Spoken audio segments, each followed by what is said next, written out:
Bilibize fait du bruit. Il fait du bruit. Quand on fait le bilan de M. Bilibize, en ce qui me concerne, le bilan est toujours négatif. Après tout ce temps, il va au IEM, donc c'est par intérêt. Et même là, Bilibize fait du bruit. Il fait du bruit. Qu'il se calme. Je lui conseille de se calmer. Il n'y gagnera rien. Les Gabonais, nous avons décidé. On monte, on descend. On prend le président Oligui, on le reconduit. On ne veut plus tergiverser. On n'est plus là pour de la littérature stérile. Nous allons comme à l'OM. Je ne suis pas de l'OM, mais nous allons comme à l'OM, droit au but.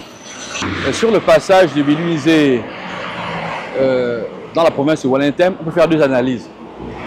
La première, c'est qu'il ne fait que payer le lourd tribut de son passé d'homme politique déloyal, perfide, boulimique, qui a toujours cédé le pas à la compromission pour atteindre ses objectifs. Et donc là, il ne fait qu'en payer le prix. Vous savez, avec le Walentem, Bilibize a une querelle qui remonte de ses années universitaires. Avec le professeur Nadia Naondo, ça a d'ailleurs été rappelé. Ça, c'est un fait. Et il ne fait qu'en payer le prix. Voilà, ça, il faut le dire, c'est aussi l'histoire. L'histoire de notre pays, il ne faut pas comme ça la gommer en disant que voilà, ça n'impacte pas les populations. La population a gardé un très mauvais souvenir de cette situation. Et aujourd'hui, il ne fait que, comme je le disais au départ, qu'en récolter les fruits amers. La deuxième situation est la suivante. Nous sommes en démocratie. Je n'ai pas vu une décision du gouverneur, ni du préfet, ni du maire, disant que Bilibize est interdit de séjour dans la province de Walentem. Donc, je dis ça pourquoi?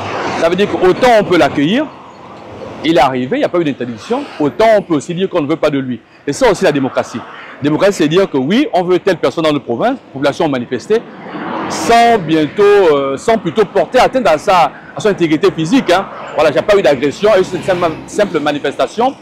Mais elles ont aussi le droit, les populations, de dire que non, nous, on ne voulons pas de Bilibize sur notre territoire, comme ça s'est passé avec Chambrier à Franceville en 2023, ainsi de suite. Voilà, la démocratie, ce n'est pas seulement de dire que oui, nous devons accueillir tel, c'est aussi de dire non. On peut dire oui, on peut aussi dire non. Ce que moi je pense, c'est que ça traduit déjà un mécontentement de la part des Gabonais, parce que ce qu'il faut comprendre, c'est que le Gabonais n'oublie pas certaines choses. Ces mêmes personnes qui ont été dans l'ancien pouvoir, ce sont ces mêmes personnes qui se retrouvent à critiquer le pouvoir parce qu'ils ne sont plus dans ce pouvoir-là. Ce qu'il faut comprendre, c'est que M. Bilibize a été dans l'ancien régime que nous connaissons tous et le bilan a été, on va dire, désastreux. On n'est pas trop, voilà, ça a été très désastreux et les Gabonais le savent. Mais le problème, c'est que M. Bilibize veut se faire passer pour quelqu'un qui n'est pas responsable de ce qu'on a pu subir jusqu'à aujourd'hui, de l'héritage qu'on a eu du Gabon, en fait. D'abord, Bilibize, c'est un citoyen gabonais comme tout autre. Mais il a exercé des fonctions vraiment de l'État. Omar Bongo, il était ministre délégué. Avec Ali Bongo, ministre, jusqu'au poste de Premier ministre. Mais quand on fait le bilan de M. Bilibize, en ce qui me concerne, le bilan est toujours négatif. Parce que ce sont eux qui ont géré le pays là. Aujourd'hui, s'il y a 1000 problèmes, ce sont les amis d'Ali Bongo qui ont créé ces problèmes-là.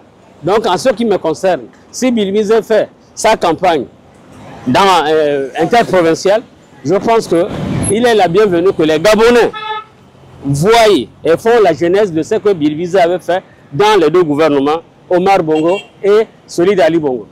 En conclusion, personne ne peut jamais. S'il y a des gens qui vont suivre Bilibize, ils deviennent ennemis du Gabon en tant que tel.